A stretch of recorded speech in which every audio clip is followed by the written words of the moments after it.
All right. Happy Sunday. I know I'm a little bit late with this episode, but we're just going to go along with the way the environment works, and we're just going to keep pushing along. Well, welcome back to Hot Summer Nights. This podcast, we dive into the most intense, overlooked dramas of history. And tonight, we're not talking about romance. Okay. If you're here for that, go somewhere else. Instead, we're actually talking about a rivalry that was so toxic, it's going to threaten, undermine the entire Union war effort in the summer of 1864. Well, this is episode 2. Who takes command of the army? Let's dive in. We're in June 1864, just after the horrific and bloody stalemate at Cold Harbor. Union General Ulysses S. Grant, now the General-in-Chief, has decided on a masterstroke, a daring, secret crossing of the James River to link up with the forces operating south of Richmond. This army, the army that Grant sought to concentrate with, the Army of the James, was commanded by Major General Benjamin Butler. Grant has a difficult or has dealt with difficult subordinates before, but nothing is going to prepare him for the clash he was about to step into. It was vicious, professional, and a political power struggle between two men on his own team. You have the ambitious politician turned general, Benjamin Butler, and the brilliant but temperamental engineer, Major General William Baldy Smith. To understand the core issue, we first must understand Benjamin Butler. Butler was a Massachusetts lawyer, a powerful Democrat, and an industrialist whose political muscle was crucial to the Lincoln administration. He was appointed a major general at the start of the war, largely due to the political standing, not military training. His military instincts were often poor, but his political instincts were impeccable. Butler was a national figure with immense notoriety. He was the general who pioneered the use of contraband of war. At Fort Monroe in 1861, he treated escaped slaves as property used for war, refusing to return them and putting them to work for the Union cause. A crucial early step toward emancipation, but he was also known as the Beast Butler of New Orleans.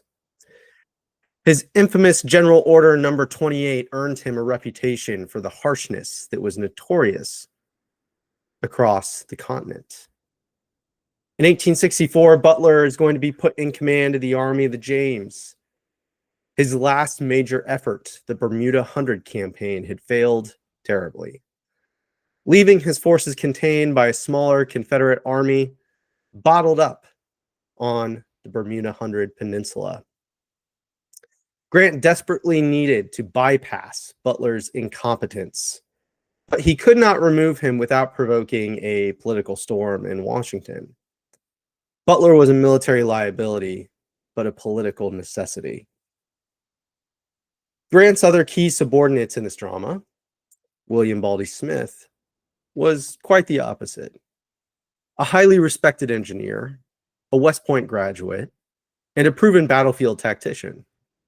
Grant had first met Smith during the Chattanooga campaign in 1863, where Smith had successfully engineered and opened the crucial Cracker Line.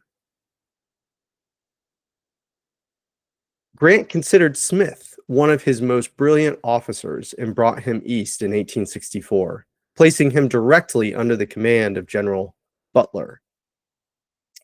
The friction between these two men, the soldier and the politician, was instant and intense. And this conflict wasn't just about personality. It was about who would command the strategic force that held the key to Petersburg and potentially the end of the war. Grant was caught between military effectiveness and political survival. The true flashpoint in this drama was the massive combined assault on Petersburg, Virginia, beginning on June 15th. If they could seize Petersburg, they would cut the Confederacy's supply line to Richmond, forcing a major retreat and potentially collapsing the war effort with the fall of the Army of Northern Virginia. Grant's plan was sound. While he pinned Robert E. Lee north of the James, he would secretly shift the bulk of the Union Army south. Butler's Army of the James, with Smith's corps at the spearhead, was supposed to deliver the knockout blow to Petersburg, which was at that point lightly defended. Initially, Grant and Butler were in lockstep. On June 15th, as Grant's forces were crossing the river, he wired Butler a key instruction, trusting Butler to coordinate with General Winfield Scott Hancock's Corps, Second Corps. He told him, "Order Hancock up as you suggest. I think they will be with General Smith by 10 a.m. tomorrow." Later that same evening, Butler was reporting success, relaying the good news about Smith's immediate progress, which seemed unstoppable. Telling Grant, "General Smith has carried the line of defenses near Jordan's, before which General Gillmore paused." General Gillmore had previously attempted to take Petersburg, just 6 days before, and failed terribly.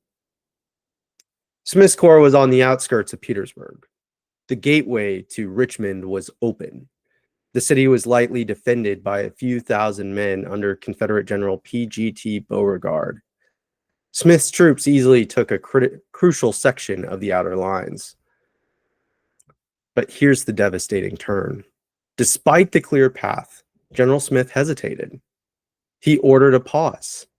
Smith was uncertain of the strength in front of him. He was tired. His troops were tired. And most critically, he became concerned about his logistical support and ammunition supply. He was unsure of what lay before him. So he waited. And that pause was fatal. Whether it was Smith's fault is not what we're here to address. Rather, to understand the grave consequences, it gave the Confederate defenders the crucial time needed. Throughout the night and the next morning,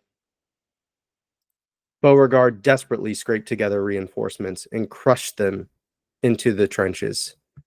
By the time the main body of Grant's army arrived, the moment was lost. The simple capture at Petersburg had slipped right through their fingers, leading to a brutal 9-month unorthodox siege of the city. This decision, or lack thereof, was the key mistake that later haunted the Union command. Grant believed the hesitation cost the Union the immediate fall of Petersburg. And for Smith, the pause was rooted in his growing frustration with his supply and logistics, which he blamed squarely on the administrative ineptitude of his department commander, Benjamin Butler. Smith had done his job on the field. He felt Butler had failed to support him in the rear. Smith's anger over the failed opportunity, combined with his contempt for Butler, began to consume him. The friction between Smith and Butler quickly escalated from personal annoyance into full-blown military crisis, centered on the essential tools of war, specifically the heavy siege artillery needed to bombard the now reinforced Petersburg defenses. For a siege operation of this scale, heavy guns were essential to suppress the enemy and batter the fortifications, or quote-unquote soften the works. On June 22nd and 23rd, Grant tried to ensure Smith had the necessary firepower. He sent clear orders for the heavy guns to be moved into place. "Please direct Colonel Abbott to get 4 of the 30-pounder Parrotts to General Smith as soon as possible." These guns, however, were part of Butler's departmental assets, and they did not arrive fast enough for Smith. Smith, already boiling over the lost opportunity at Petersburg, fired a complaint back to Grant through his staff, laying the blame for the delay squarely at Butler's feet. Smith's message revealed his utter frustration with the size and placement of the artillery he did not receive. "I have as yet heard nothing of the heavy guns. The guns are too small to effect any serious work. Smith saw logistical failures, administrative chaos, and Butler's mismanagement, all of which he viewed as proof of Butler's unfitness for command. Butler, in turn, saw nothing but insubordination, constant complaining, and disrespect from his subordinate. The political general was being openly challenged by the professional soldier. Grant was caught in the middle. He had a brilliant professional soldier, Smith, who was proven but complete political liability due to his arrogance, clashing with the person he absolutely should not be clashing with, a political general, Butler, whose connections were immense, but whose military ability was, well, lacking. The discord had fully blossomed, and the high command was quickly becoming more focused on infighting than fighting that of the enemy. The entire operation was slowing down because two men could not stand to be in the same place with one another, let alone the same chain of command. By June 26th, the situation deteriorated into a full-blown standoff. Grant had ordered Smith to prepare and make an advance on the Petersburg line, but Smith, having just paused his initial attack, flat out refused. He did not advance. He justified his decision in a report that Butler then dutifully and probably gleefully forwarded to Grant. I thought it best to defer the attack indefinitely. Reconnaissance had been developed the enemy's lines so strong that the loss of life would not be worth the hill. This was a clear act of defiance. Whether he was right or wrong about the enemy's strength, Smith had deliberately overruled the thrust of the overall operation, making his command untenable in the long term.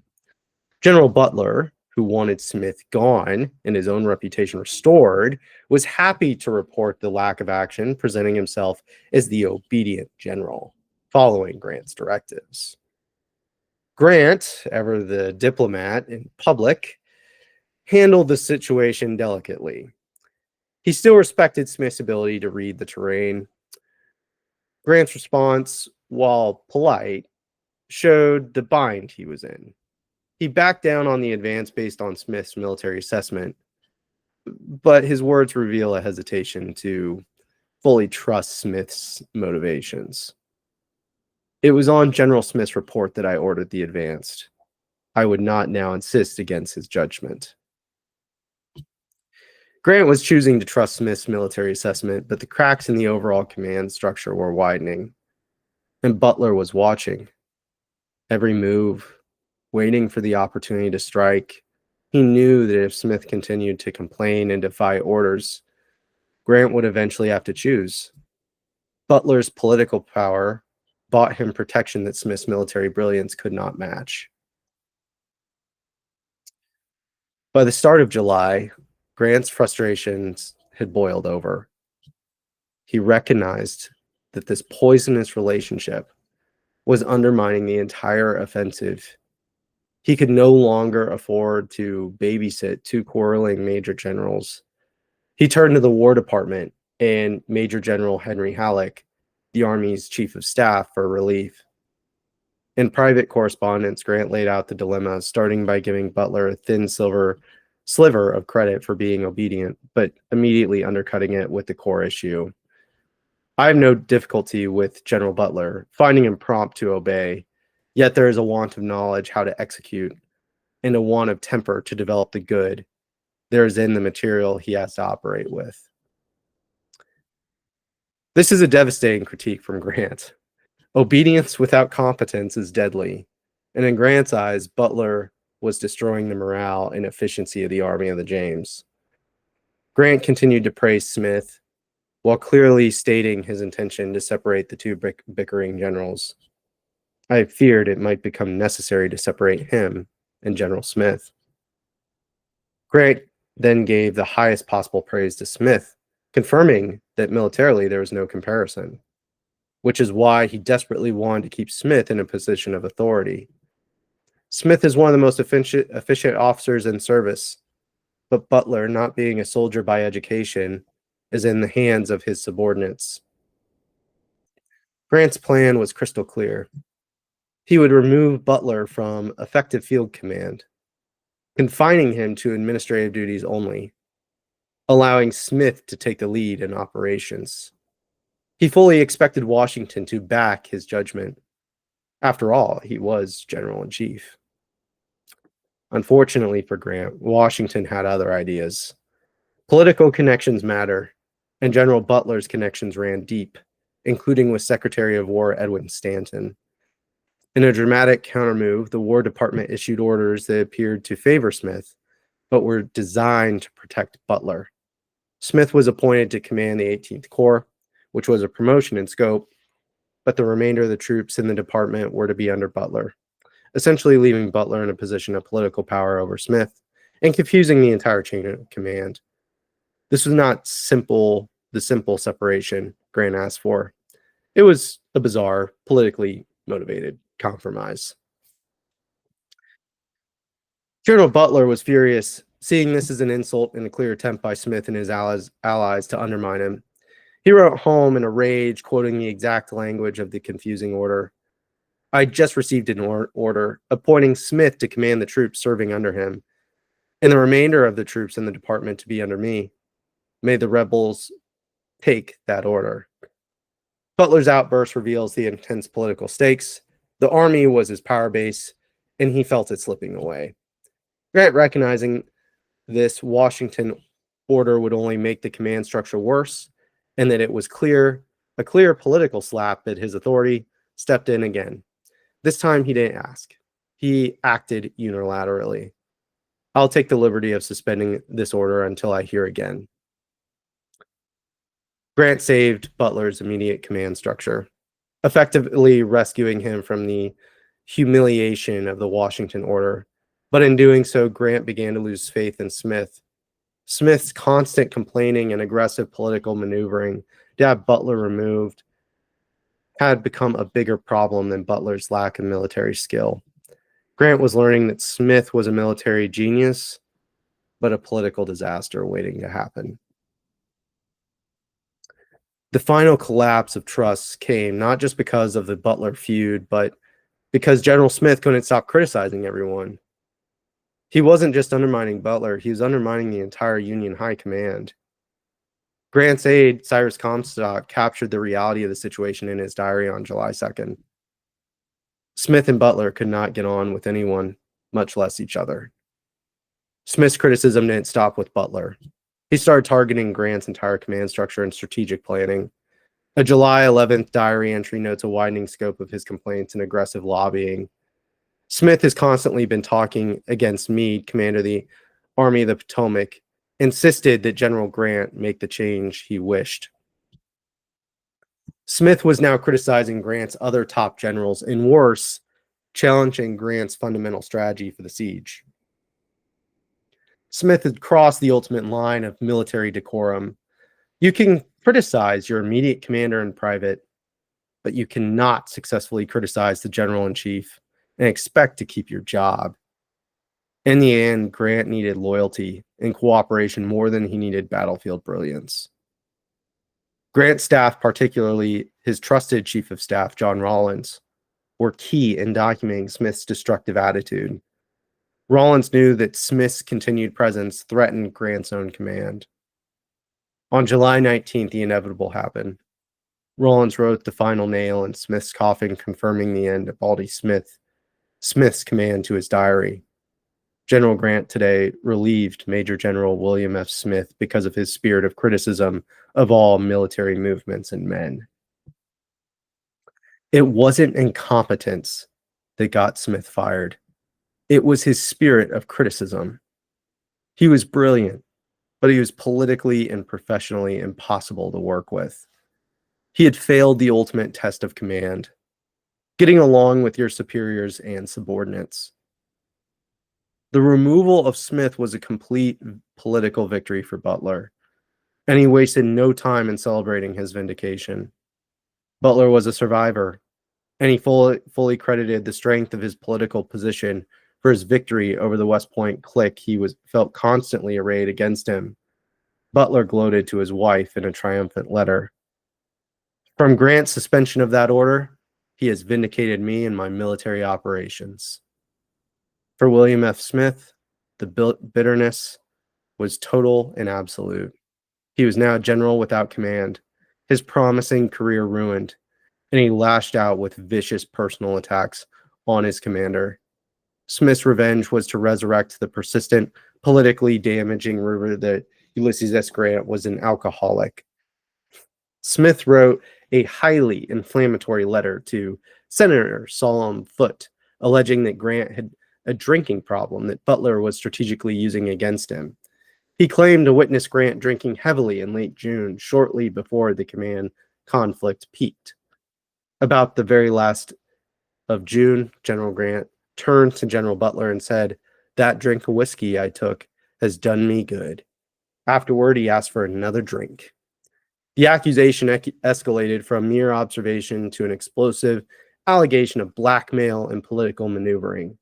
Smith later claimed he heard a direct rumor that Butler had weaponized the alcohol accusation to secure his position and remove Smith, alleging, "Since I've been in New York, I've heard that General Butler went to Grant and threatened to expose his intoxication if the order was not revoked." This was the ugliest part of the whole affair. Whether this claim of blackmail and intoxication was true or not, more likely than not, there is no direct evidence to back up Smith's claim. It reveals the absolute toxicity of the drama. The rumor, amplified by a relieved general, destroyed any hope of reconciliation between the officers and permanently stained Smith's reputation as a professional. Smith, the brilliant engineer, was sidelined for the rest of the war, a victim of his own temper. Butler, despite his military shortcomings, had survived the purge. By July 19th, the final paperwork was complete. Special Orders Number 62 officially delivered the message to the War Department, sealing Smith's fate. Subject to the approval of the President, Major General William F. Smith is hereby relieved from command of the 18th Army Corps. The drama ended with the inevitable. The politically connected, obedient, but less competent General Butler stayed, while the military brilliant, but politically abrasive and hypercritical General Smith was relieved. Grant's decision was one of hard-nosed pragmatism. He needed an army that could function, and Smith's spirit of criticism made that impossible. The political cost of removing Butler was simply too high for Grant to afford in an election year. The consequence? The immediate, easy capture of Petersburg was lost. The war, which could have ended in the summer of 1864, dragged on for 9 brutal months, costing many more lives. The episode is a stark reminder that even in the highest stakes military conflicts, personal drama, petty rivalries, and political considerations can be just as dangerous as the enemy across the trenches. Happy Sunday, everyone. Enjoy your week.